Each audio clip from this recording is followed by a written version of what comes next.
वो तो झांसी वाली रानी थी એ સુભદ્રા કુમારી ચૌહાણની લખેલી કવિતા હતી. એમની એક કવિતા છે, यह कदम्ब का पेड़. यह कदम्ब का पेड़ अगर मां होता यमुना तीरे, यह कदम्ब का पेड़ अगर मां होता यमुना तीरे, मैं भी उस पर बैठ कन्हैया बनता धीरे धीरे. यह कदम्ब का पेड़ अगर मां होता यमुना तीरे, मैं भी उस पर बैठ कन्हैया बनता धीरे धीरे.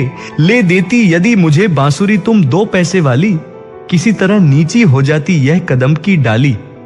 तुम्हें नहीं कुछ कहता पर मैं चुपके चुपके आता, उस नीची डाली से अम्मा ऊंचे पर चढ़ जाता.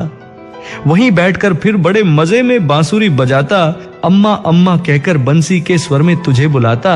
सुन मेरी बंसी को मां तुम इतनी खुश हो जाती, मुझे देखने काम छोड़कर तुम बाहर तक आती. तुमको आता देख बांसुरी रख मैं चुप हो जाता, पत्तों में छिपकर धीरे से फिर बांसुरी बजाता. तुमको आता देख बांसुरी रख मैं चुप हो जाता, पत्तों में छिपकर धीरे से फिर बांसुरी बजाता.